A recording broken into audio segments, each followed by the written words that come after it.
Markham, Here. Commissioner Miller, Commissioner Taylor, Here. Commissioner Smiley, Here. Commissioner Johnson, Here.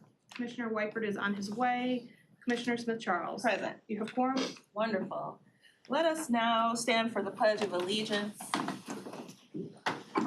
I pledge allegiance to the flag of the United States of America and to the republic for which it stands, one nation, under God, indivisible, with liberty and justice for all. Thank you all. May be seated. Next up is item 4, approval of the minutes dated June 4th, 2025. I'll take a motion to do so, to approve those minutes. Moved by Commissioner Taylor, supported by Commissioner Smiley. Any discussion on this? Seeing none, we can go ahead and do a voice vote. All in favor by the sign of aye? Aye. Aye. Opposed by the same sign? Hearing none, the ayes have it, the affirmatives have it, and so the minutes are approved from June 4th. Next is approval of the agenda. Looks good to me. Moved by Commissioner Taylor, supported by Commissioner Johnson, thank you. And this is to approve our agenda. Any discussion on this? Yes, thank you. We did have an addition here. Amy Aubrey reminded me. 7F. Oh, because I have an old copy. Sorry. So it's okay. 7F. So that was added today by special request. And when people treat this committee with kindness, we try to return our treatment with kindness as well. Thank you. So with that in mind, there's a 7F. If no questions or concerns, we can go ahead and do a voice vote to approve the agenda. All in favor, say aye. Aye. Opposed by the same sign? Hearing none, this agenda is approved. Next is our item 6 on the agenda, public comment, which is a maximum of 3 minutes per speaker, and it's related only to items on the agenda. Is there anyone here who would like to address Economic Development and Infrastructure Committee today? Seeing no one making their way to the front of the room, I will go ahead and close public comment. That takes us to item 7, communications, which we have a few, A, B, C, D, E, and F.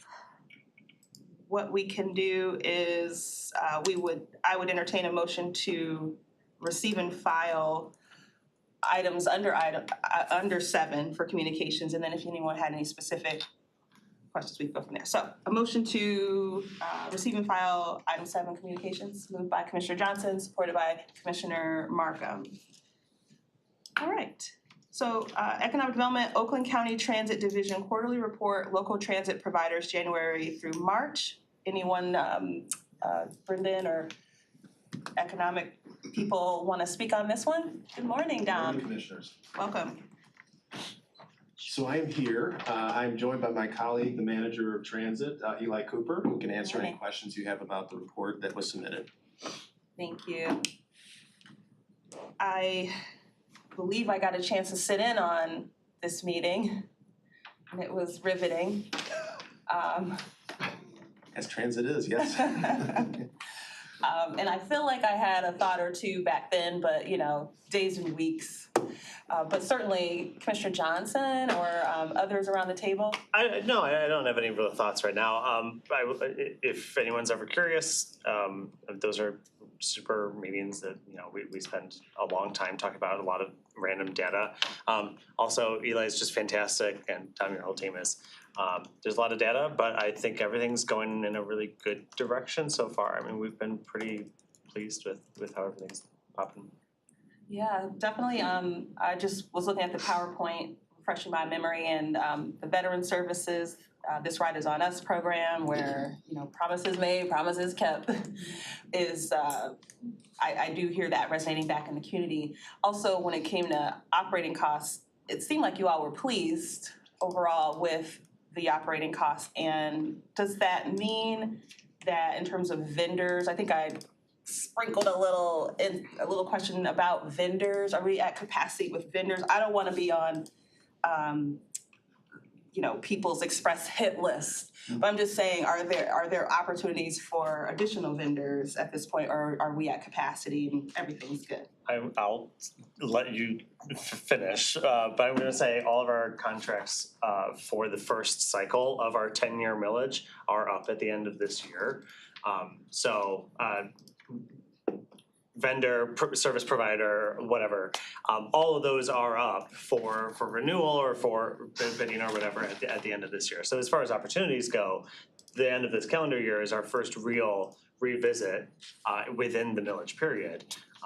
But I'll let you. It's my opinion that we are getting great service from our transit providers, and we have done a really good job of working in coordination with them to increase their capacity as they, receive increased ridership. But I will defer to Eli for a more detailed answer to that question. Yeah, not much more detail. What I would just elaborate on for the committee's benefit is that 4 of the 5 providers are actually referenced in our millage vote that we would be partnering with OPC, NOTA, and WOTA, and SMART. There was not a competitive procurement that was done back in 2022-23 because the operators were identified as part of the actual public vote, and that we will continue, as Dom has said, we're reaching the final period of the current contract, and we're initiating conversations with our operators now to look at what their needs would be for 2026 and beyond. Okay, that is a good reminder that 4 of the 5 were in the actual millage vote. So that is what I call job security. So with that, then I will turn it over to Mr. Weinberg. And a reminder that you put out the flyer that we're supposed to, for the public, that came out to all the commissioners to get the word out about. For the community transit plan Yeah. process? Yeah. Yes. So that just came out last week or 10 days ago. Thank you, Commissioner. Commissioner Markham. Yeah, I have heard from folks who are served by People's Express, specifically Novi, that People's Express is trying to find a better location for their operations to be housed because they're currently out in Wolverine Lake, which is kind of far from the service area. Whitmore. What? Whitmore. Whitmore Lake, sorry. Uh-oh. Okay, yeah, that makes more sense. But Novi doesn't think they have room to accommodate them. And I'm just wondering if do we know where that's going, or is People's Express still looking? I just get questions about it, so. Yes, Madam Chair, members of the committee, there is an ongoing conversation with People's Express and the City of Novi. My understanding is that they've renewed their current agreement for the next 6 months, and that there is, through our community transit plan project with our consultant, going to be some recommendations that will come out later this summer, and we'll see if we can collaborate with both People's Express and identify whether it's a temporary operating facility for the short period, but the recommendations in the plan will be for future synthesis and integration of all of the operators. And it's premature for me to highlight what that might mean relative to fleet and facility for each of the operators.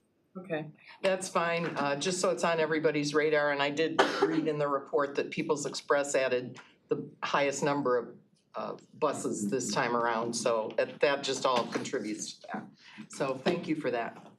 Thank you, Commissioner. Thank you, Eli. All right, well, I think that settles any unrest with regards to item 7A.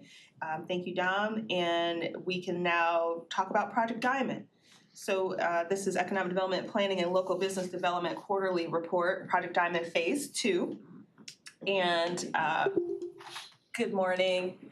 I see a new face. Hi, Eric. And then please introduce our team here. So I'm joined by Eric Davis from Automation Alley, who is part of the Project Diamond team, as well as Michael Abdallah, who is our Manager of Business Development in the Economic Development Department. His group has been managing the project from our side, including coordination with the Board of Commissioners on the approval of applicants to the program. And so I believe Michael has some updated figures to share with the commissioners this morning. Thank you. Welcome, Michael. Hi, how are you? Good. Yeah, I know we go through these on a monthly basis to bring companies that are in the pipeline through full approval process so that they can get into the cohort for the training. The training takes place over 10 different sessions, 6 of which have to be completed before they actually get the printer. So it's been going terrific. We are working towards taking some of the cohort that is in the current training module through an online training instead of having to be at the in person at the training every single time. We're trying to streamline that for them because it's taking people out of their business a little bit more than they would want to. But all that's going terrific. A lot of the things that we are putting online are lending themselves to being online, and most of the people that are coming through the training are already in some sort of controls engineering program or whatever, so they understand and pick these things up quite quickly. Some of the latest numbers are, to date, we've had 452 applicants, 258 which were ineligible because of size or they're not in Oakland County. 99 of those businesses have been diverse businesses, 48 women-owned, 52 minority-owned, 11 veteran-owned. But to the date for project 2, Diamond 2, we've got 117 fully approved, 20 waiting in the queue, and 38 in the pipeline. And we've distributed 57 printers, and 27 companies have fully completed their training through phase 2. And I'll note that this is just for phase 2. In phase 1, we received just over 600 applications. So this is another good sign that there's still interest and veracity of interest for this program. Eric, I don't know if you have anything to add. No, I think that pretty much covers it. Yeah, the incorporation of the digital version of what we call PD Academy is going to be really helpful in getting some of those companies who are on our waiting list. A lot of them are entrepreneurs. They just don't have the time to go to the facility. So at least they can get some sort of training and then get access to the printer and start using it. So. All right, let's see. Questions, Commissioner Weifert? What, you said some were in it, not applied because they or didn't apply because wouldn't applicable because of size? What's these applications, were they small businesses, 10 people or? I mean. Eric can speak to this in greater detail, but we have had a number of large entities that have applied to be part of Project Diamond. Too large typically is the case. Mostly. Yeah, the business, I mean, this is really geared towards small businesses and trying to help them transition into the digital age of manufacturing, but we've had a good number of large entities that have wanted to participate, which is maybe a sign that there's another opportunity, but not as part of this program, so. Eric? Yeah, we use SBA size guidelines. So if sometimes a company can get tripped up if they're a small subsidiary or if they have sister or parent companies. So they can get lumped into some of those larger companies. So yeah, sometimes we'll have to claim put them as ineligible for that. Most of the ones on that list either are outside of Oakland County, and then it could either be the SBA size or other things. Sometimes it's it could also be that they were part of phase 1.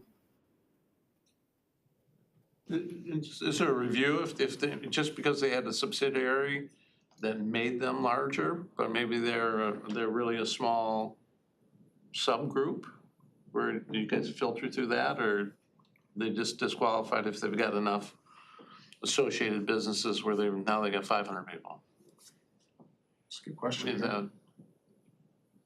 Yeah, so we're using the SBA guidelines, and so it actually was something us and Oakland County went through probably like a year and a half ago to go through them because they're a little bit complicated. So depending on the company's NAICS code dictates what criteria you use for SBA size. So for example, most manufacturers, which is like 31, 32, 33, is they're going to be dictated by employee size. So if they have 500 employees or less, generally they're going to be a small business.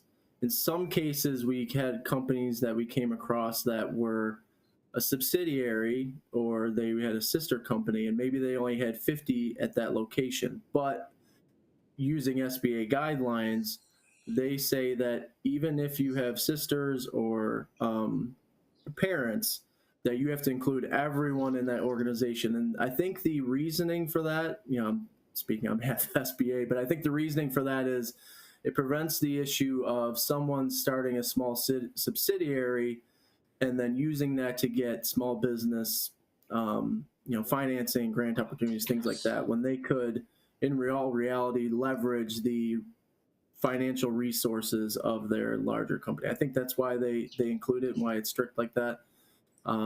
So we kind of stuck with those guidelines to say, okay, yep, if they fall into that bucket, then we will exclude them. Thank you.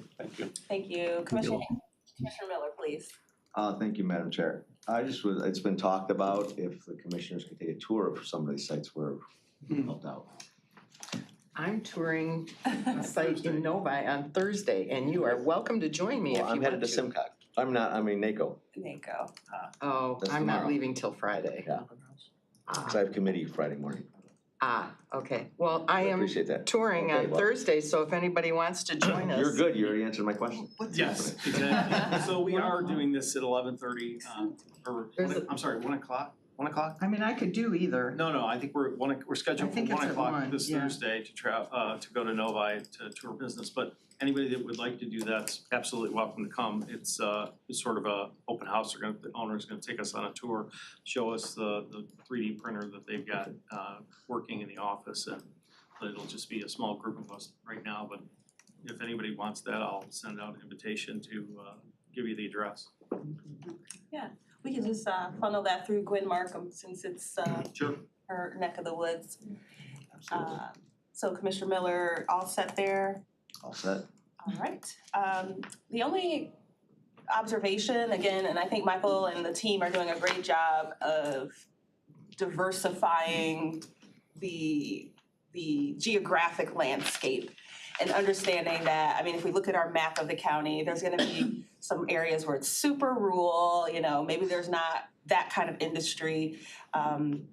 Thinking about my corridor, which is 8 Mile, and where, as I mentioned to Michael before, maybe they're not 3D printing sod, because there's several sod, distributors along my little friendly euphemism of calling it the Rust Belt of Oakland County.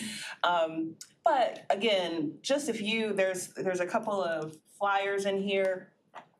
Commissioners, you are empowered when you're in the community, you talk to businesses and identify some that might be good to participate in a phase 3, then by all means, there's the flyer in there with the QR code, explains exactly what they would be getting and all those kind of things. So it's not only Michael and his team's job to spread the word about Project Diamond, we can as well. So if you need anything further on that, I believe, Amy or anyone at the staff level here can get you the contact information if you need it, but do keep that in mind. May I add a couple points to that? Because it's a good point. Yeah, so, in the last year and a half, we've expanded what type of companies we allow into the program. It's not just manufacturers, it's anyone who really has a need to manufacture. I can bring up a couple companies we've accepted into the program that kind of highlight that. One is Tanya's Pizzeria, which admittedly, when we first submitted them, or we first looked at the application, we're like, I don't know if a pizzeria is really going to use 3D printing. But we were blown away by their interview, because they're like, look, we need tooling to make our calzones. We need tooling to do this, and we want to 3D print parts for this, and we have 14 locations. So we're like, okay, this is great. So, and that's a great use case for them to go through the program, use the 3D printer to then build their own IP that they can maybe sell to other pizzerias. Another example is a company, Wiggins Roofing. He originally came in, he was, wanting to print shingles. And we're like, well, that's not capable right now. You can print shingles, but it won't be cost effective. However, there may be other technologies. So get in the program. We think it's a fit for you. And right now he's working on looking at different ventilation technologies and then using the 3D printer to enhance his business when he's going to visit someone to put on a roof. Like, hey, do you want some decor that I could 3D print for you? Things like that. So I would just say keep in mind that sometimes the businesses that may not seem like a fit, like the sod companies, there could be tooling that parts that they need replaced or tools that they may create that could be used to from a 3D printer. And because of the capabilities of 3D printing, they can create that design quickly in prototype. So just wanted to put that out there when you're running into companies. Thank you. Thank you, Eric. That was really, really great. Now, that might be another tour we might want to go see and taste some calzones. So then I think we're good on this particular item. Thank you, Michael. Thank you, Eric. You're welcome to stick around if you like. Next, we're going to dive into the Center for Advanced Manufacturing if there's questions. But if I could just ask Dom, who compiles this U.S. Center for Advanced Manufacturing information for us?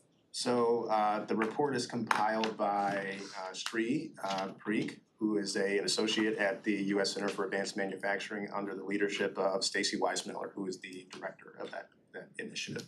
Okay, and do we have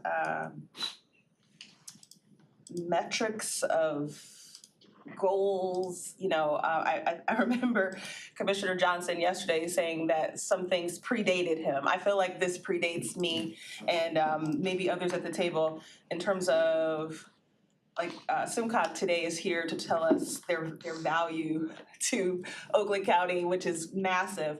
I just want to know, what is this? What is it for?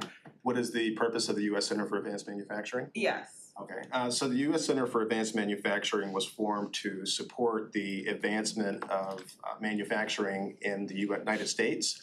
For Oakland County, it represents an opportunity to advance our interest in that space and make sure that we have our imprint on what happens in the manufacturing space. It is a collaborative between us, the World Economic Forum, and the state of Michigan. We have done a lot of work to work alongside multinational firms in other parts of the country, collaborate on workforce strategies, collaborate on innovation strategies, including with the likes of Google, NVIDIA, Schneider Electric, and other companies. It really creates an opportunity for visibility of the manufacturing ecosystem in Michigan, and more specifically Oakland County. And they've been a pretty good partner of ours in that way. We're also working with them to advance a multi-year strategic plan for their organization, which would answer some of the questions that you've posed at the top of your comments. Okay, all right. Well, I'm glad that's what's going on. Anything else for this particular item? Next is the monthly report from Oakland Thrive. If you've gotten a chance to review that, I know well, good morning, Laura. Are you here with Thrive today? I'm here, as the Oakland County liaison to Thrive. Yes. Okay, well, great. So, welcome. Good morning, Laura Dodd. And all I was going to say is, I'm sure most of you, if you've been on LinkedIn, saw that there is a position at the very top of the org chart over there at Oakland Thrive available. Our wonderful Vicky's last name? Selva, thank you, has taken her talents elsewhere, back to her passions, if I understand it correctly. And so, sharing is caring. So if you know anyone who would be a great add to that group, then by all means, have them fill out an application. But Laura, welcome. Is there anything specifically you wanted to share with us? Any highlights or opportunities, threats, weaknesses, anything we can be aware of? Yeah, thank you. I mean, I think certainly there's some leadership changes at Thrive, and the good news is that the work keeps going. I feel like they're doing really trudging along as if leadership things at the top didn't have anything to do. Appointments are going on, workshops are going on, great events are happening. So I think as it relates to the operations and the work of the small business program, the other programs, really spectacular things are happening. In upcoming reports, I want to start highlighting for you with our partners at Thrive some of the business to business program consultants who are working. So as you may remember, when someone comes into Thrive, they do an analysis and assessment and then figure out what kind of specialized consulting they need in order to get over some of those challenges they've been facing. And that group of specialized consultants in IT, legal, marketing, all of those areas is now about 80 people strong. And we're seeing both great results from the partnerships with the clients, but also strengthening of those expert consultants in our communities and their businesses. So the hope of this program is that we would strengthen our small businesses and also our knowledge-based small businesses at the same time. And it really seems like that's happening. So I want to make sure I'm sharing more of that with you as we go forward, as well as I'll just point out on the Thrive website, there is an impact report that was published. It has some good information as it relates to the impact of the organization over the last few years. So that would certainly be something for you to look at. I can work on getting copies to you for your next meeting if you'd like hard copies. Thank you, Laura. The website we would go to is oaklandthrive.org, and I believe I'm going to type it up right here. Yep, just for those And listening. I believe it's just /impact report, I believe is where you'll go. Okay, and that's fine. That's adequate in terms of the URL. Thank you for that. And, you know, did you want to put a plug in for the Coulter Cup? Of course, the third annual Coulter Cup. You know, we are always fierce competitors, the chairwoman and I, and that for the coveted Smiley Face Award on the leaderboard. But Coulter Cup is the 11th of August, again at one of our great Oakland County parks. Golf courses this time at, and I just had it up here, and I want to make sure I'm telling you the right park. I think it's Glen Oaks. It is Glen Oaks, yep, in Farmington Hills. So Monday, August 11th, Glen Oaks, Farmington Hills. We're happy to have everybody there. Registration should be open, and you're welcome to reach out to Tony at Oakland Thrive or me if you have any questions. Thank you. It's always a fun time. Yep. All right. Well, thank you for that update. We look forward to the nuanced changes and upgrades to the report that you're going to be providing in the months to come. And no, we don't require any hard copies. If anyone needs a hard copy, it'll be like an individual request. Yeah, please reach out to Tony or me if you'd like a hard copy of that report. Otherwise, it's online. Perfect. Thank you. All right. Yep. E is SIMCOG Membership Value Report. Good morning, wonderful SIMCOG partners. Of course, Amy O'Leary, I believe we see. But if you wouldn't mind just introducing who's with you and welcome. Hi, thank you, everybody. Good morning. So I'm Amy O'Leary, the Executive Director. Nice to see you all. Kevin Petrino is here, who is the Planning Director at SIMCOG, and Amy Malmer, who is our Membership Manager. Great. Well, it's nice to see all of you. I was so impressed with your layout this morning. It gave me a little extra energy on this gray, rainy day. So I'm not sure what the impetus for this report is. However, we're glad anytime we can find out like where the value is. And I mean, as much as you all have our dear Gwen Markham running coast to coast, pole to pole, we want to make sure she's in safe environments where people support her. So it sounds like things are going well. It's fun. We're glad you were able to get her back to us a couple of weeks ago in time. So needless to say, this value report is a communication. If there was anything you wanted to speak to specifically, we're happy to listen to that, whatever you like to do. Okay, maybe just a minute. I wanted to just kick off and say, thank you all for your active participation in SEMCOG. Of course, Gwen and all that she does as our chair, and being the chair for 2 years, she's doing an amazing job, and she is traveling all over with us. So we appreciate her commitment to the organization and what we're doing. But many others of you, you know, obviously Commissioner Weipert was the chair of SEMCOG, but he's still actively engaged on many committees. Commissioner Miller is now helping to facilitate our transportation committee. Commissioner Taylor's involved with many things, including, I believe, the Finance and Budget Committee. So there's many of you, and we appreciate that because we need to hear from all members, but from you all especially. So I'm going to turn it over to Amy, who's going to just probably just give you a little bit of overview. But you know, a lot of times our members, whether they're the smallest member of a small community or a large county, you know, there's questions like, help us understand what you all do at SEMCOG, because there's a lot, right? And so we try really hard, but sometimes it's a struggle to make sure that we're communicating the value to everybody. And so this is our attempt to be able to put it down.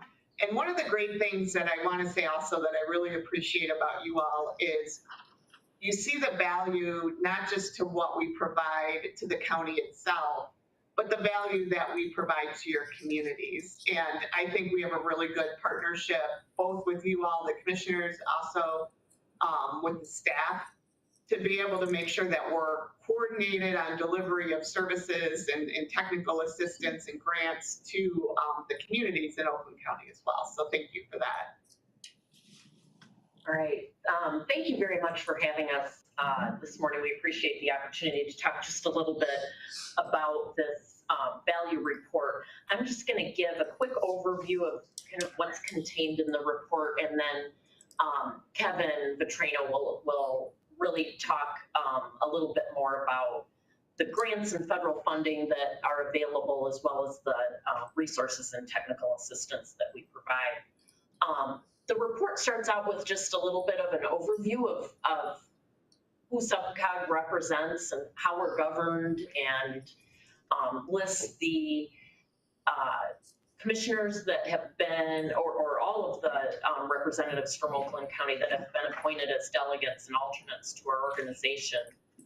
We touch on the significant amount of dues that Oakland County pays to SEMCOG.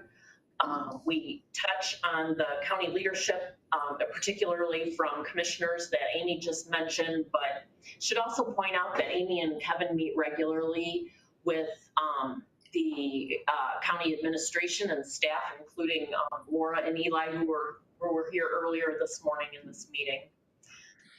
We then go to the grants and specific technical assistance that Kevin's going to talk about. But toward the ends of the report, we point out that we conducted a member satisfaction survey last year. That's something we do every 2 years.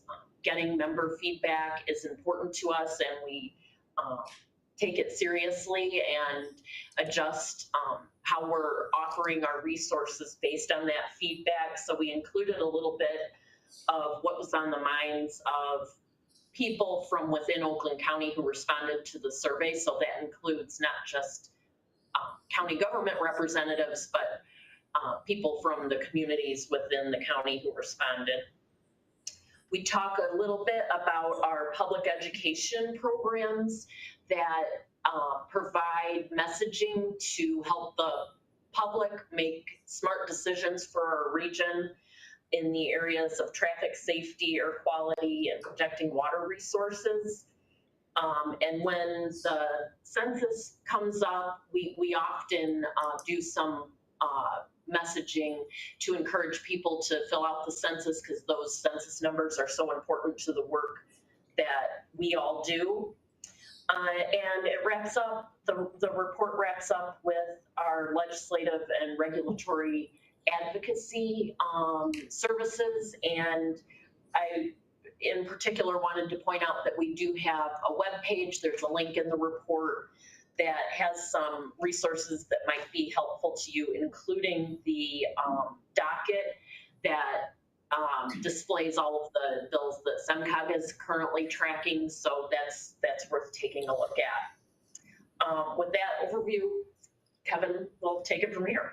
Yeah, Amy, you did such a great job of covering a lot of it. I might turn over to questions, but before I do that, a lot of it on the grant side, we're very happy to have, as was mentioned, Gwen and Commissioner Whiteburg be part of our regional review committee. And through that committee of elected officials, we're able to pass through and provide direct funding to both the county as well as communities within the county. And we, in the value report, we really document the grants that have gone through.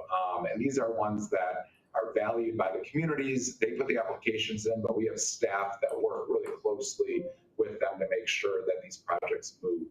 And primarily they're in the transportation side of things. So our Transportation Alternatives Program is one that, we've provided $27 million over the last 5 to 6 years, and then we go through and kind of list out both the types of grants, but also the projects that are being impacted, which is really important, whether it's putting a new roundabout in that's making a road or a corridor more safe, adding to our regional trail network. We work really closely with the county's parks department to really make sure that we're enhancing our trail connectivity.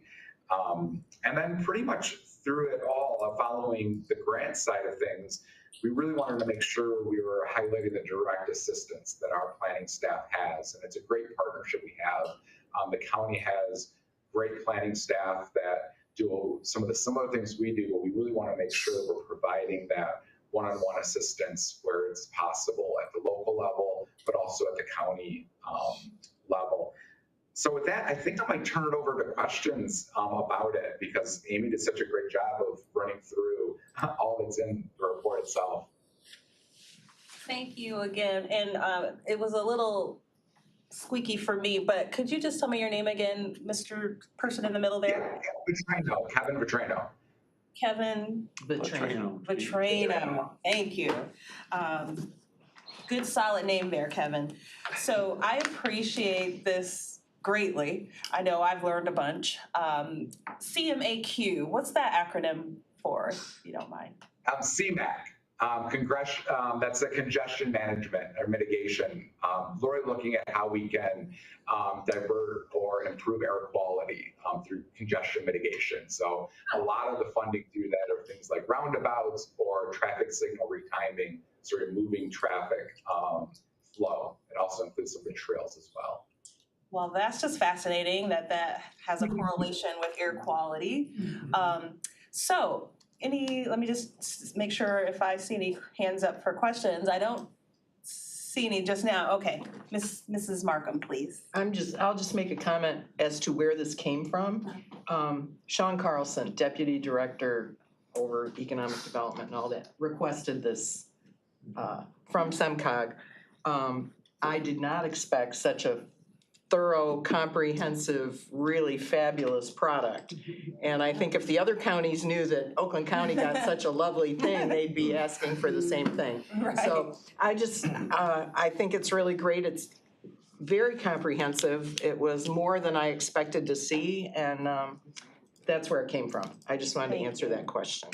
Yeah, this is great. This is definitely a crib notes of all things SEMCOG. I apologize for omitting some of your names and your accolades for all you're doing. I think I see Commissioner Cavell is mentioned in here as well for participating in a number of spaces with SEMCOG. So it definitely requires a village. Yes, Mr. Whiteburg.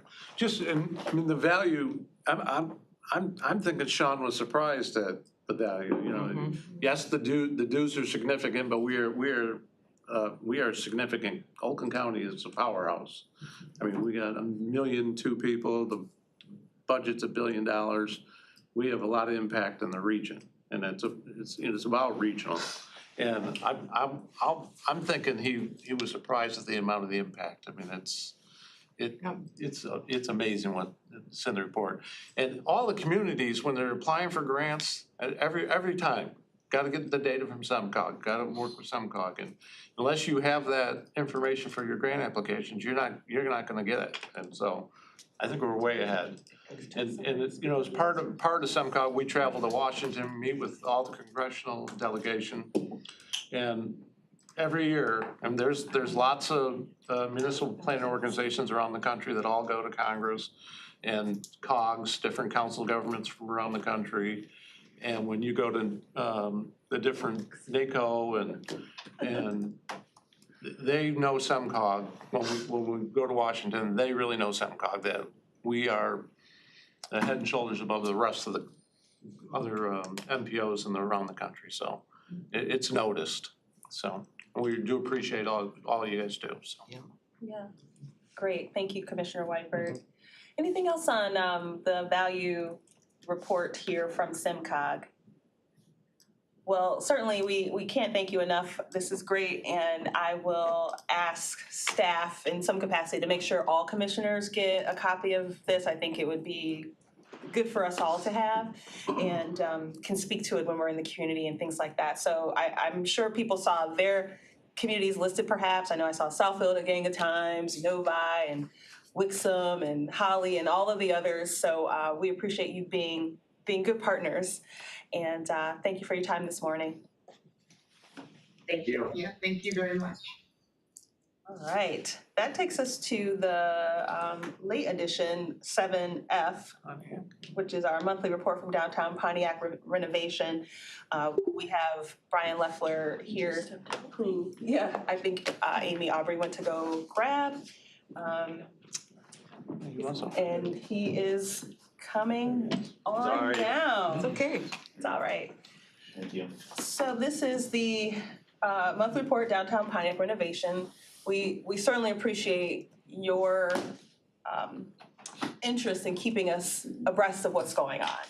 So let's dig on in, and no need to be verbose, but let's hear what you got. So first of all, appreciate the walk on. I know that appreciate it very much. And one of the things that we're working with inside of fiscal is making sure what is that cutoff date to meet the timing of reporting, but also not keep moving it so that you can see say of June 15th or whatever. So we're working on that. But in the resolution, it talked about we have to identify the revenue sources. And so here it does talk about the revenue sources that have been identified to date. And the one that's zeroed out is the bond issue, because we haven't done there. We're not to that point yet. But the key thing here is that, the first grant, the MEDC grant, there's still, as of June 30th, there was excess money, i.e. we haven't spent it all yet. And we haven't pulled down money as of June 30th from the second 25 million yet. The 10 million ARP is really related to kind of like a public health component, if you recall. And then the interest income is really the money that we earned on the 25 million that we had actually worked with the county treasurer to set aside and really leverage those dollars. So we've only allocated as of June 30th about $23 million. And then on the bottom, as it relates to the resolution, these are the items that have been how that money has been allocated, or spent. So as we go forward on a month-to-month basis, we're just going to show you change over month that we're moving going forward. Now, as you recall during the resolution, the last thing is that, there was for cash flow purposes, the strategic fund is one that could actually be used as a source of money if we have things start ramping up before bond proceeds come in. But since we haven't even used it, I have not even identified it as being tapped at this point in time, because quite honestly, the second MEDC grant is what it's there for. So the second thing is for those, the other part of the development agreement that was approved as well. Nothing has been spent and nothing has been, the identification of that money was the 5 million from the strategic, which is the cash flow, and then there will be bond proceeds, but nothing has been spent. The first invoice came in from the development team and it's been under review. Great. And being mindful of I know Commissioner Miller and others around the table know the term about the get paid on time. Prompt pay. Yeah, prompt pay. Yes, and that is actually being built in, so in the development agreement, it's in there with the Endeavor Group, it's built into their development agreement. Under the Granger and HED, the architect, it's being built into their AIA contracts. Great. Wonderful. Well, thank you. And this is a receive and file, so, oh, yes. And I mean, you kind of, in passing to the interest income, that's almost $1 million Yeah. that's significant.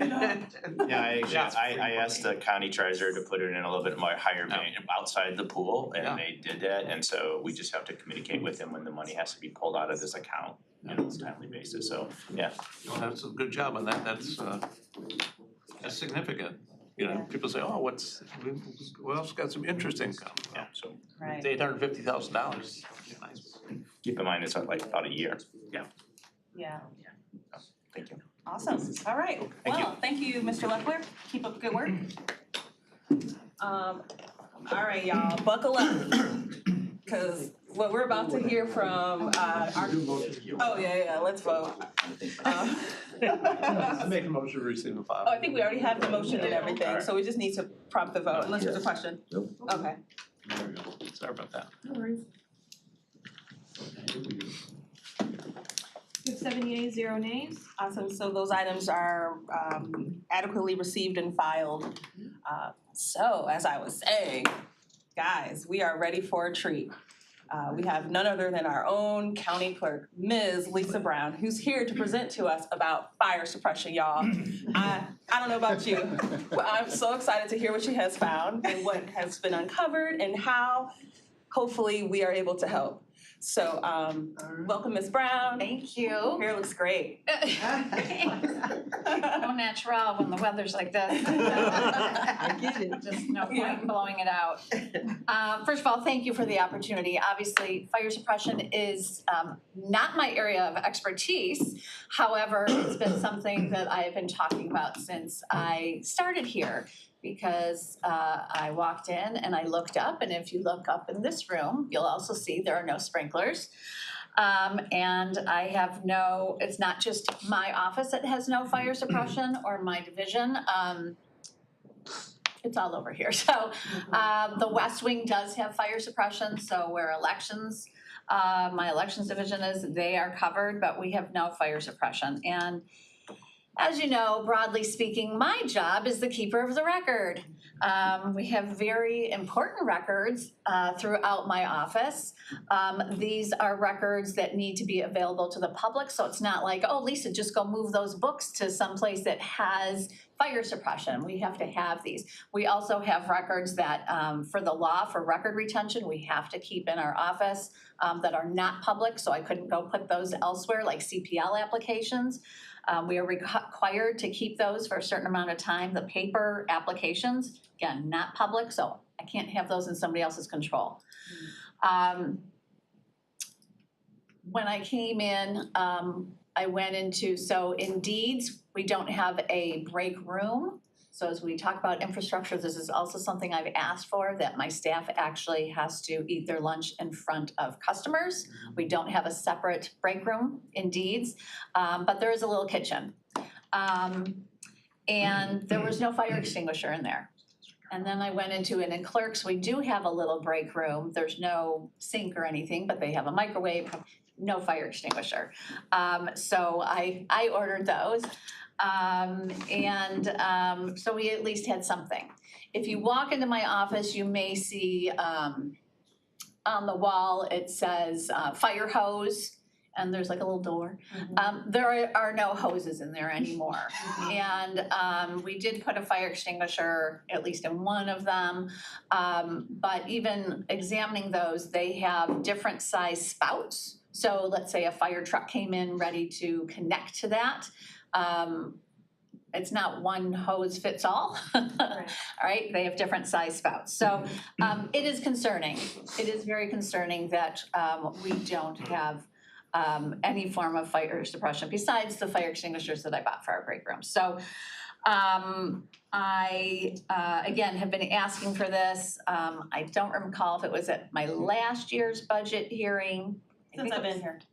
No, I know, but that prices were thrown out. Oh, okay. And when we asked for what kind of fire suppression, there was no answer to that. There wasn't any information on who did it or what it entailed. So I did reach out to a local company located in Commerce Township. This is what they do for a living. For them to do a walkthrough and evaluation of my area, meaning a clerk vitals, legal, our e-services, deeds, my admin, and micrographics downstairs. Other divisions can do their own, but this is something that obviously I've been talking about for a long time. And I learned a little bit about fire suppression. And I think we all kind of had already agreed, like, straight out water sprinklers, perhaps not the best in my area, because now we're ruining or damaging the documents that I'm trying to preserve. So there are two other options in addition to just regular water sprinklers that would just douse everything. The first is gas, which I think we've probably all heard about and, know that is an option. It can get expensive because it's tanks that it's a one-time use. So if it goes off, now you have to replace that whole thing again. However, it seems to be more cost-effective than the third option, which also includes the water, but it's water and nitrogen, and it's a mist that would come out, so kind of make it like a rainforest in the space. And what the gentleman told me was that like a cardboard box would be damp on the outside, but the documents inside would not be damaged at all. And because fire needs oxygen to grow, having that water and nitrogen in the air, the fire is bringing that in and putting itself out.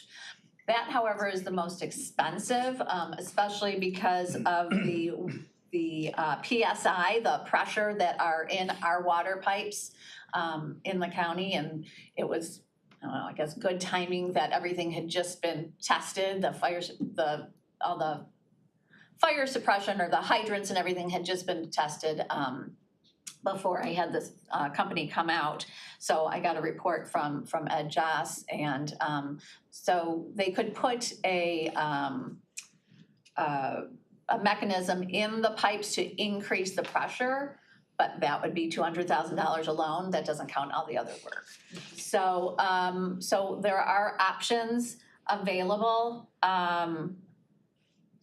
I did ask when I had my budget hearing with, and Ryan and Cheryl didn't end up making it, but I did ask for $200,000 at my meeting so that we could scan in our historic vitals books. There is a company that comes to you instead of the books having to leave me, which would cause me great anxiety. These are delicate books, they'll use gloves and all that, but that's just vitals. That's not counting anything on the deed side. And on the deed side, we have historic surveyor records. We have these little cards. They're not even 3x5. They're small, they're almost the size of a Post-it, but they're narrower.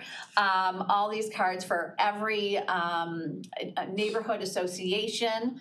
There's notes on all of those. Those aren't scanned in. I mean, there are thousands and thousands and thousands of those cards. I mean, we just have a lot of documents that have not been scanned electronically. So I would like, obviously, it's not just about the documents themselves, but it's the safety of our staff as well, our equipment and everything. Fires do happen. I'm grateful that our lights were finally changed to the LEDs. Before that, we had these ballast, whatever kind of lights, and the ballasts were bad, and we did have a spark that came off and actually burned a hole in a piece of paper on somebody's desk. So, but besides that, we have neighbors who have had fires. Genesee had a fire in their vitals division, I'm gonna say like 5 years ago. Macomb had a fire in 2013. The Skoda Courthouse burned down in 2016. Montmorency, Gratiot counties, they've all had fires. I would hate, I mean, I don't even wanna think about it, but they happen, right? And I think it is somebody's duty to protect the building that is staying here. I know other, divisions are moving downtown, and that's exciting to do something pretty and shiny and new, but we also have to preserve historic as well. And I would love to see an investment in the protection of this building, of our staff, we have that come through my office, 300 to 500 people from the public every day. What else can I tell you? What can I answer you?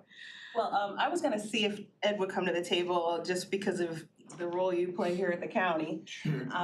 Again, the objective isn't necessarily to solve this today, but I do wanna better understand, does the executive side of this have any thoughts? Has this been brought to Mr. Coulter's attention?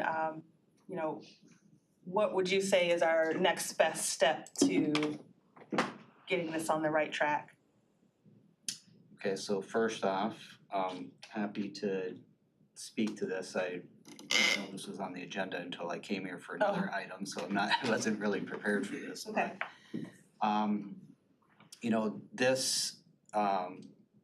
This area of the building was built many years ago and was built to abide by the codes at the time. And not, fire suppression isn't required in all spaces, right? There's code and design criteria that has to be met in order for you not to have the fire suppression, right? And so things like fire strobes, fire poles, fire extinguishers, wider corridors, shorter exits, exit signs, so on and so forth. So at the time that, this space was designed and built, it met all that criteria. Lisa mentioned that the West Wing extension does have fire suppression, and that is because that is the newest addition to this whole facility, and at the time it required it. So that being said, are we currently in compliance? Yes. Does that mean that the documents that Lisa's concerned about are safe? Maybe not. Are we aware of that? Yes. And we do have plans, and I will just say plans at this time for within the next couple of years to hopefully be able to upgrade the fire suppression, fire safety in this building. Mm-hmm. So that's a good early answer. I don't know about the rest of you all, but I know you talked about your background yesterday. I love social studies and history and preserving and making sure that, especially when we talk about Register of Deeds, I mean, it's really cool to be able to go back and look at plat maps and all of the things. And if it's destroyed, it's destroyed forever. And I just feel like a little bit more urgency there. And so again, this is just a presentation, but this is really to kick off the what do we need to do. Wealthiest county, as far as I'm concerned, in the state, top 5 to 10 wealthiest in the country, I venture to say. Older infrastructure, I think you're talking about like if we were to go out here and meander around, like that whole side over there, unprotected. So we're not here to fight the lunchtime battle as far as like staff having to eat in front of people today, but certainly the documents, that just concerns me so deeply. And Lisa talked about purchasing a fire extinguisher. That also cannot touch the papers and things like that. So I feel like this could be elevated. I'm gonna work my channels. I wanted Lisa to come and actually do a an actual presentation versus maybe just talking about it at budget hearings. But much like the ADA thing, I feel like this is incredibly important, very time sensitive, and I just feel like we have it. I feel like we have it somewhere to make this happen. So are there other thoughts or questions from the committee while we have the folks at the table? Yes.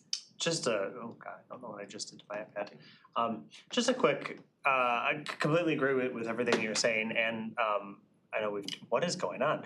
I know that we've talked about this before, and I completely feel for you. Obviously, like if I had it my way, we could just like wring the carpet out and have a beautiful brand new archive building for you to have your entire staff in one place, and it would be ADA compliant and everything would be fine and dandy tomorrow. I'm aware that that's not the world we live in, but I am wondering in the meantime, while we're figuring stuff out, like are you applying for grants? I'm just looking at like a quick JSTOR sweep, like Google has a few grants, the Mellon Foundation has a few grants, and these, I mean, the smallest ones are $10,000, but the bigger ones are like $150,000 for archive digitization. And I mean, like, it is 2025. I know that like when I was an undergrad over a decade ago, MSU was like furiously trying to archive things from the 20th century. I can only imagine that like the urgency, because there's a new natural disaster every day, it seems, to get everything archived. So at least for that front, like what? Yeah, I mean, we've looked into grants. Again, they're not, like I said, it's $200,000 just for our big vital books. That's not everything. That's not touching anything on the deed side. It's a big project. And while that is an end goal, regardless if I have fire suppression or not, because I like accessibility to our records and for everybody to be able to access them. And if they could access them online, that would be great too. But that's not gonna cover it. So again, ask for the 200. I don't know if that was put in there or not. But I would like to compliment on this, and I just Sure. want to say that, you know, I'm working with Ed, Josh, and his Misty as well on the capital plan design. Yeah. The executive is aware of her request of what's going on there. But I want to make sure that if we're going to go and address the first 200,000 of this, let's look at it completely strategically. If you want to put fire suppressant into her part of the building, I want to make sure that you also are aware of the cost of dislocating her team and how we make sure that the public have access while somebody is doing work in there. If you're going to have vital records put up into archiving and you're going to have a public available, IT, how much more storage are we going to need? I mean, I want to make sure that you're aware of not just chomping at a little bit by bit, but that the decision makers need to see this whole comprehensive approach. And then if there is an approach of how to roll this out over a period of years, because it's just not the clerk space, there's probably, then you're gonna, as I said before with downtown Pontiac, there is gonna have to be building equity, and we're aware of it. I definitely know that, you know, we have the report from Plant Moran where there's $1 billion of needs of just on the campus of what we're gonna have to do as well. But I have been working with Misty in terms of identifying that. We're gonna be coming back here in the fourth quarter, but we gotta start dealing with some of the other issues, like just the power on this grid of this campus that I've worked with Edge and his team. So I'm open, you know, to talk about a solution, but I want to make sure it's comprehensive as it relates to the grants. I appreciate the commissioner bringing it up. Then, hey, let's bring our grants team into this. But at the same time though too, it's like, I'd like to know exactly everything that they know versus just saying, I just want this piece. Because I think once that starts, what's that gonna waterfall or domino effect elsewhere in the county? And then I think I just wanna make sure that Our goal is definitely comprehensive. Oh, great. Not piecemeal. And I think this is just one component that Clerk Brown was referring to when she said, just this little piece is $200K. Right, I did get quotes for more, but it was over $1 million, and I just didn't think I was gonna get that, so, cause I don't really get anything. I don't ask for much, but I don't get much either, so. I think the point though is that I want to say this to you, clerk, though, is that, I mean, one times I look at, say, what's the marginal dollar we have to spend today so that we're not coming back? You know, there's a present value cost. So I'm not saying just because it's $1 million that we wouldn't consider it. I think sometimes versus 200, you can't cut yourself to the top here. Maybe you have to make the $1 million investment to make sure that the needs are there. So So until we receive all the same documentation of what, other than a verbal request, I'd be more than happy to evaluate it. Yeah, and that's our goal, Brian, so thank you for that. I'm gonna go to Commissioner. Can I add one little thing? Well, yes, please, and then Commissioner So, Miller. and again, the $200,000 was separated out because that was something that could have been covered by ARPA. Because those books are looked at the public and it was under the health part of people not congregating. And I did bring that to Chair Woodward when you guys had like some, I don't wanna say extra at the end, but right, like there was a couple $1 million at the end and I did talk to him about it and I was told that it would be covered by that and it didn't happen. So that's why that part also is separated out because it was $200,000 that I knew could have been covered by ARPA and presented that. But anyway. Interesting. Okay. Mr. Miller. Thank you, Madam Chair. I have two questions. First question is, would this go through the county's purchasing policy for best value contracting? I mean, that wouldn't be up to me. You mean as far as who would implement the fire suppression system? Right, which if you say it's 200,000 if there's. $200,000 to scan in books. Oh, scan in, so. That company. So that's my next one is, like, I know a lot of companies, I work for a lot of companies that hire interns to scan in documents.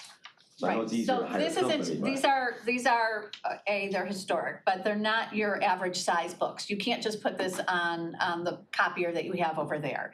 It's a special, huge piece of equipment that scans in, I forgot how many colors, so you're getting every, realize, these are old, they were in calligraphy, that some of the ink is kind of faded, right? So it's not just putting this on top of a Xerox machine. Well, I understand that, yeah. So this is what this company does. And again, this specific company has equipment that they can bring here and set up here and do it here. This isn't something an intern can do. It's beyond that, and we don't have that equipment here to be able to scan at the level that we need for these historic documents. Yeah, I've seen them downstairs over here. Mr. Whiteford. We're getting off topic a little bit with the scanning and the $200,000 for that, or up to $1 million on scanning, right? That's over $1 million if it were my dream list. That's just to scan the documents so we have them somewhere else. The information, it's not the actual documents. Correct. You're talking about we need fire suppression. Right. That's right. And what was the estimate on that, the middle one? I mean, I have different numbers, so he broke it up because in some. It's millions, right? I mean.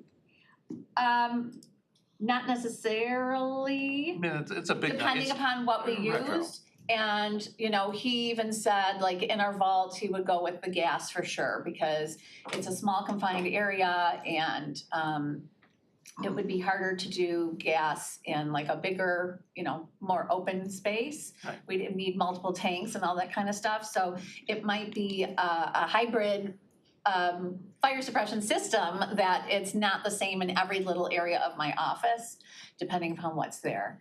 So. And so, I mean, one's scanning and one's capital improvement. So it's a different source and pod, so. And different plan. I know it's gonna be holistic, so if they're putting in tanks down at Deeds, the same tanks might be able to service the core records, right? So that. No, you would need, because. I don't know. It would be a different tank. I mean, that's the issue, is that tank can, with that gas, is for a certain area. There's different size tanks to do a bigger area, but. Well, I think that's what Brian was saying, look at it holistically and come up with a plan, but. Right. I don't think it can be done incremental. It's not over years. It's a one-time, let's install it. Yeah. You need it. Right. And I'm trying to think of how long everybody's been here. So some of you, Commissioner Whiteford, have been around long enough to know that at one point, there was, I can't remember who, but somebody else was gonna be moving into the courthouse, another county department. And so it started plans for a domino project. I'm familiar with that. Yeah. And with somebody moving in, people were gonna be just like displaced for a while things were being done. With somebody moving in, the grandfathering, that cap is lifted. So all of that work was going to be done. It was gonna be HVAC, it was gonna be fire, it was gonna be new lights, it was gonna be everything. And unfortunately, that whole thing ended up getting shelved. That was like $10 million, that was.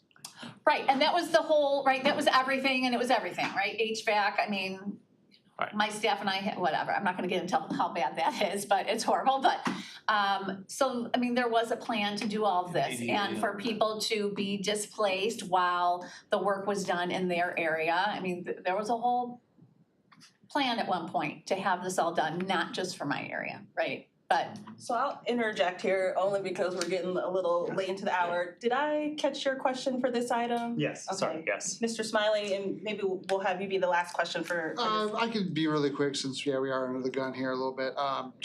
I completely support what you started this off with, it's whether you have a passion for history or not, they're important documents.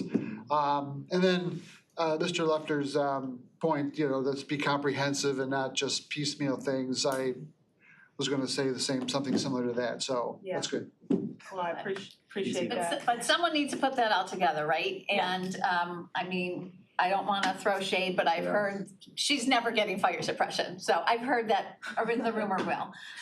It's not about me, it's about the documents, it's about the history of everything that happens in this county.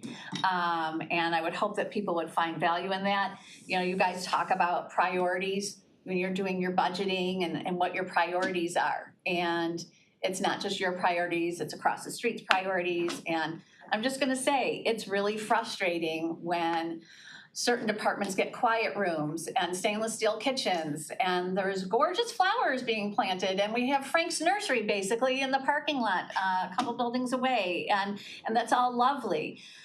But it breaks my heart that these historic documents are not a priority. Right. Or the safety of our team members and our public. Thank you. Last two here will be Mr. Josh, and then Commissioner Markham. Yeah, I just want to comment. So, facilities management is not opposed to these upgrades at all. And that has not been the message that I've received from the county executive.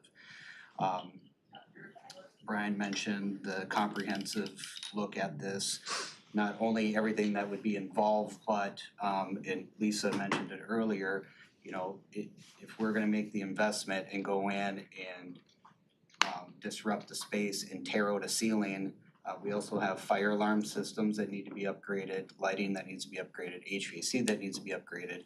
And as I think most of you know, we've been working on a very limited CIP budget for the past several years, but like Brian mentioned, we've been working together. He mentioned Misty, he's referring to Misty Rates, who's our manager of capital planning and design, who is leading the bond planning effort. And I can tell you that in that plan are just that, plans to take a look at what we had looked at before with going in and doing a full comprehensive remodel of the spaces that need it, and those are very big dollars which have unfortunately just been beyond what we've been able to allocate, right? We've been tackling things like failing roofs and things like that, so. Right. Well, I come from a school district where we had $100 million of deferred maintenance, so governments seem to love to kick cans. I'm not accusing anyone of it, I just know it to be so because something else needs the money. Mrs. Markham. Thank you, Madam Chair.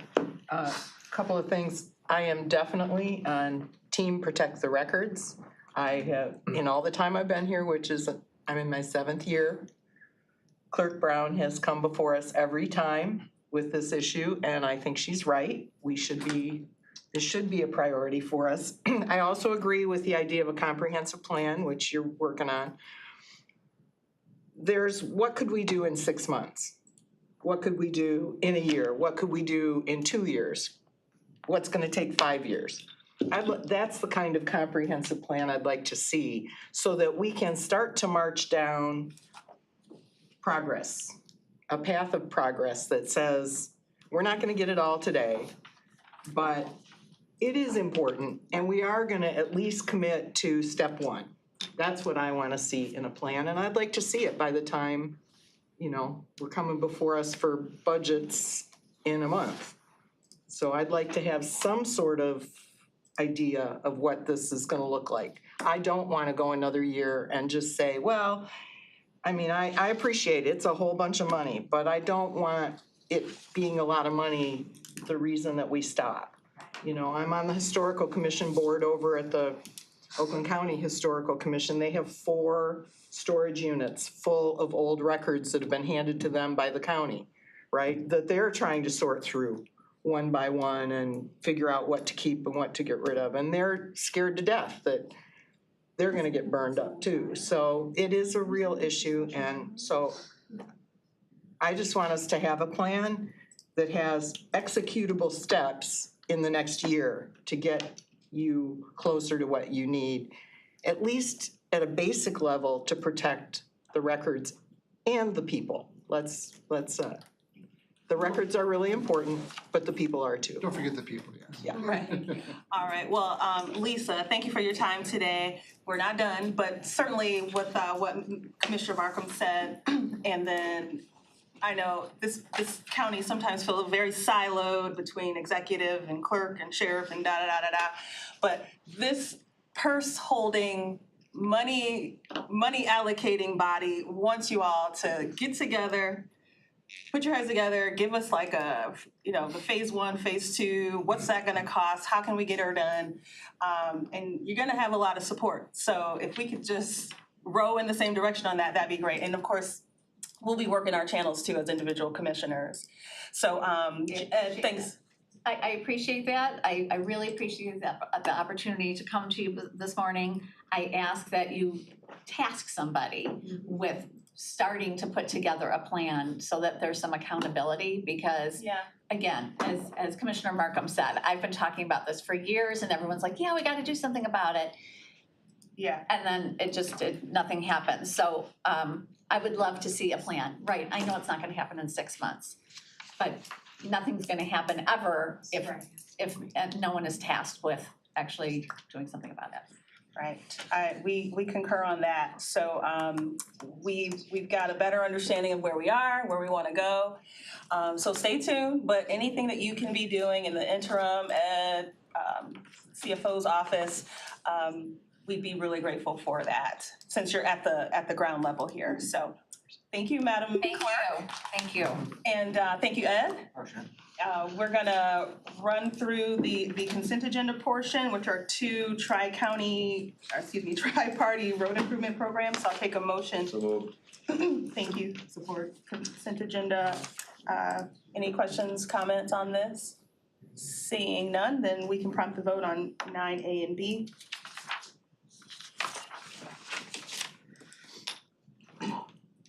7 yeas, 0 nays. Thank you, that motion carries. We can then jump into item 10, which is under Water Resource Commissioner recommendations.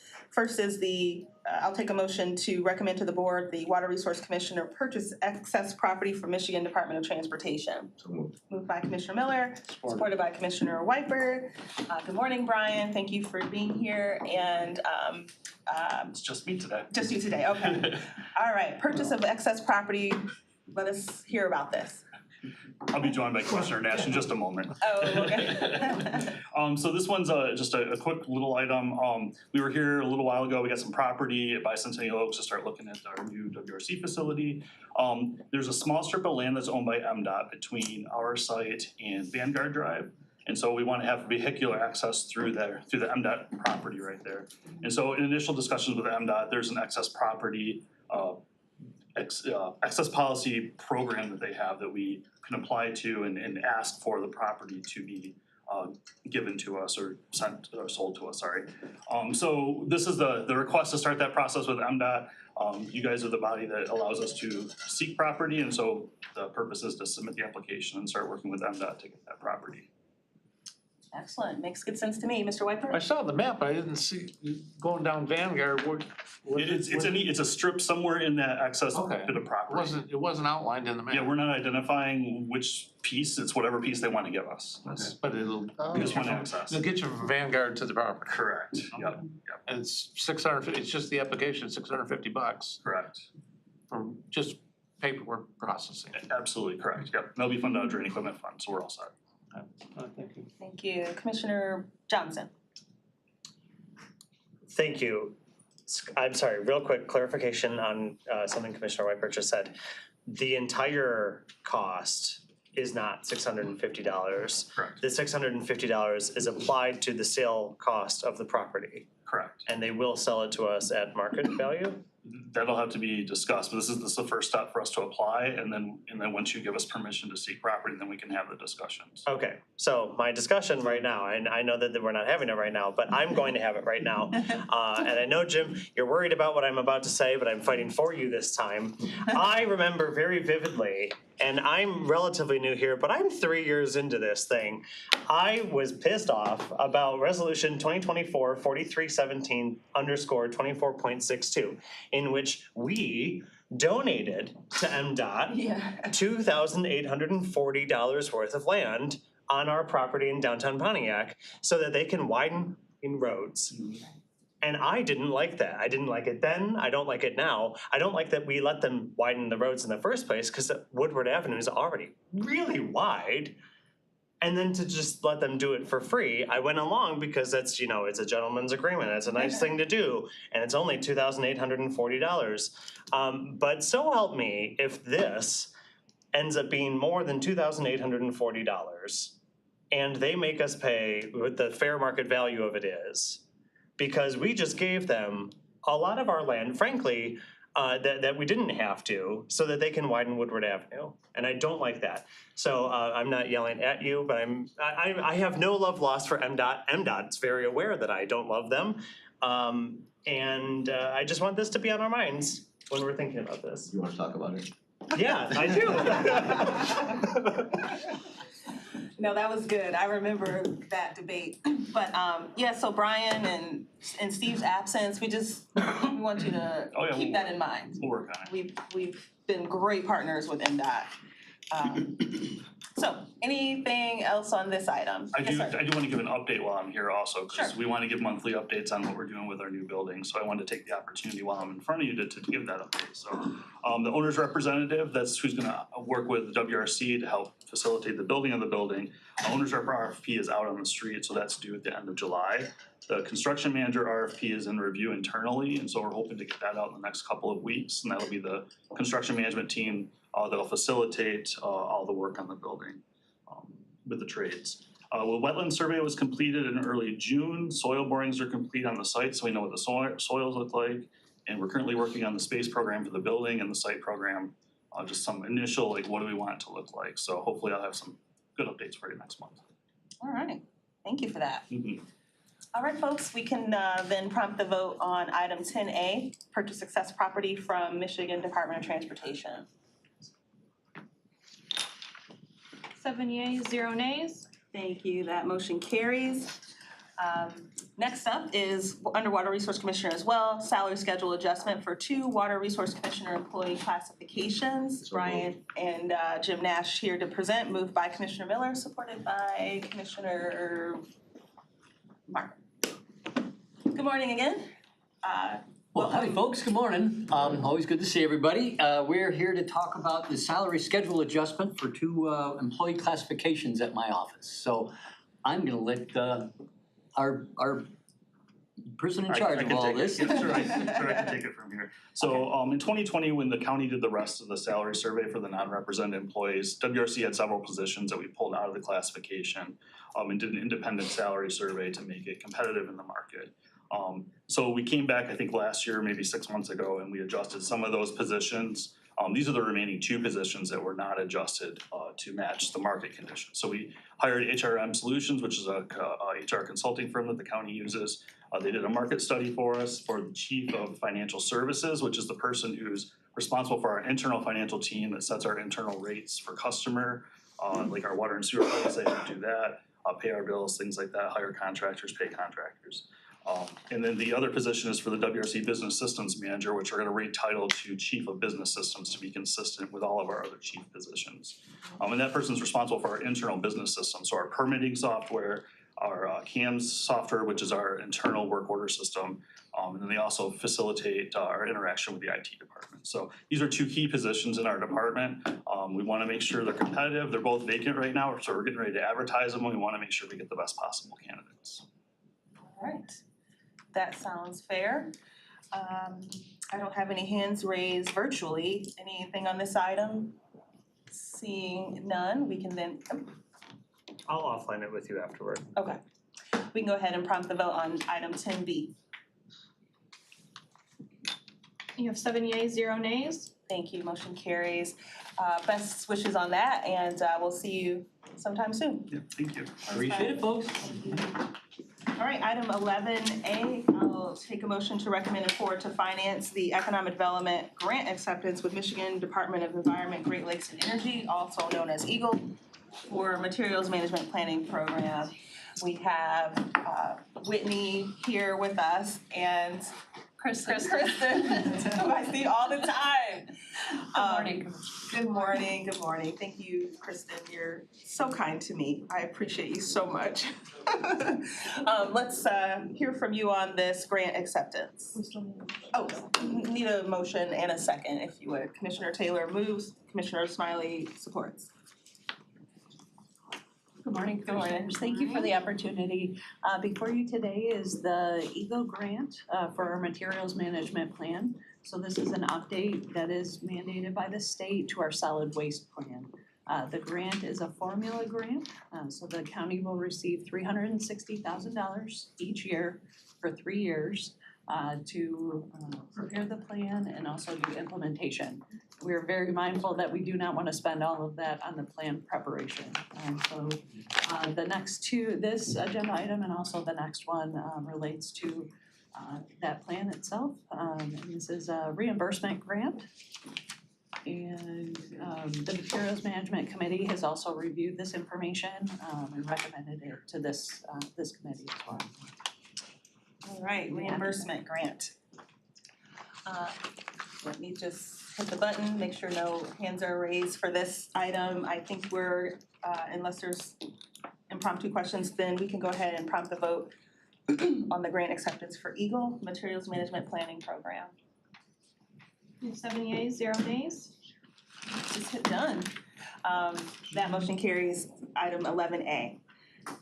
Next up is a recommendation to board the contract with Resource Recycling Systems for materials management planning. If I could get a motion for that, Commissioner Taylor moves and supported by Commissioner Wiper. Thank you. Back over to you two. Thank you. Yep, thank you. Back in February, we released a RFP for the materials management plan preparation to hire a consultant. We received 3 proposals that range from $248,000 all the way up to $365,000. So within those 3 proposals, we had a review committee that made a selection recommendation to the Materials Management Planning Committee. And that company is RRS. And they specialize in recycling, waste resource management, and this is the work that they do. So this is the proposal that was selected. It was the middle of the road proposal. The low bid, we did not feel had as much qualifications as RRS, and the high bid was a company that was not locally sourced. So they were from out of town. So there were many more travel costs associated with it, and there's a lot of unknowns with their proposal as well. Right. So again, this has been reviewed by the Materials Management Committee and their recommendation and selection committee as well. Thank you. Commissioner Miller? The question about our practices on. Oh, no, I already. All right, just making sure. If there are no other questions or comments on this item, we can go ahead and prompt the vote on 11B. Right. 7 yeas, 0 nays. Thank you, that motion carries. Thank you, Materials Management Planning Committee recommendations, and Whitney and Kristen, thank you for your time. Thank you. Next up is our LRIP item, Local Road Improvements Program Special Committee Recommendations, 12A, Amendment Number 1 to Fiscal Year 2025 Local Road Improvement Program. This is a recommendation to the board. So moved. Moved by Mr. Miller, supported by Commissioner Whiteford. Amy Aubrey is our presenter today. After the local road improvement program, Schedule B was adopted, the city of Bloomfield Hills realized that they were not gonna be able to complete their project for 2025, so they requested a change of the scope of work, to use the funding that was allocated towards their community for a different project, so that's all this does. Very good. And Commissioner Galt, Erickson Galt, Commissioner Smiley, myself, we were on that committee and that went today, so here it is before you. Very quickly. Yes, sir. Oh, I thought you Sorry. were. Yeah, it was. And so if nothing on this item, we can go ahead and prompt the vote.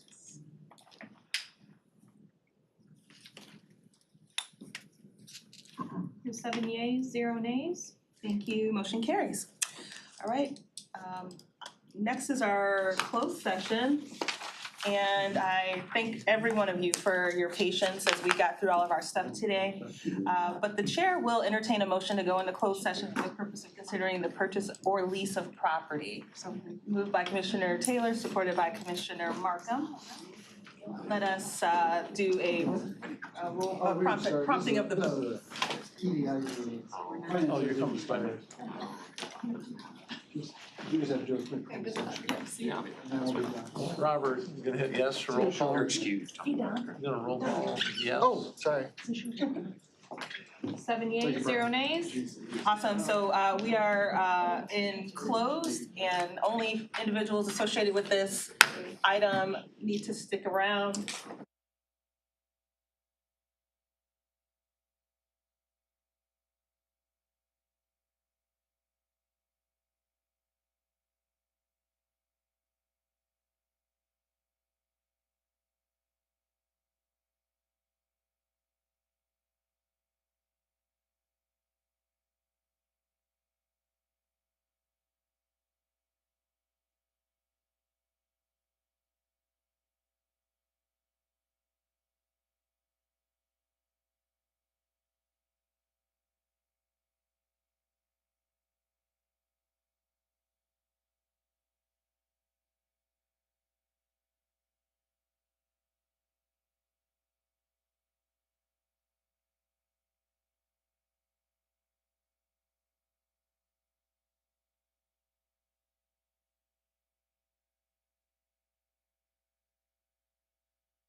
You're on. Okay. All right. Make a motion? I declare we're back and open. The chair will entertain a motion that the department be authorized to proceed in accordance with the directives discussed and closed. I'll make a motion that we authorize the department to proceed with the discussions, or in accordance with the discussions. Moved by Commissioner Whiteberg, supported by Commissioner Smiley. And let us prompt the vote.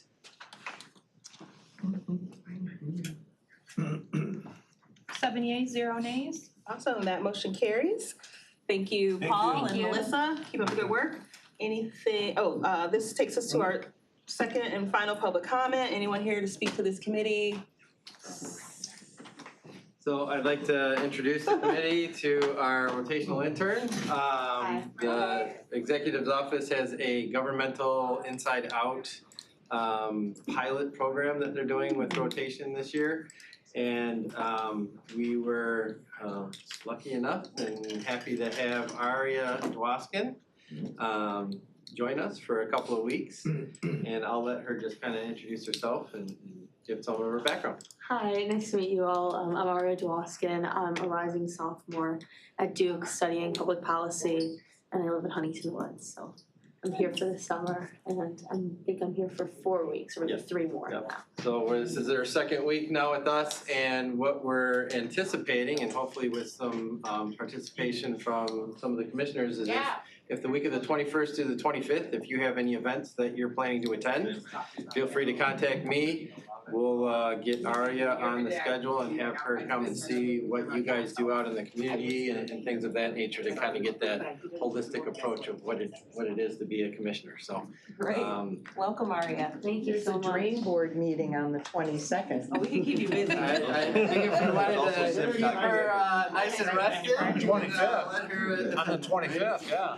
All right. Is there any other business before our committee? We are gonna have her do it. Seeing, hearing none. This, welcome again. Thank you. Best wishes. So this meeting of the EDI is adjourned.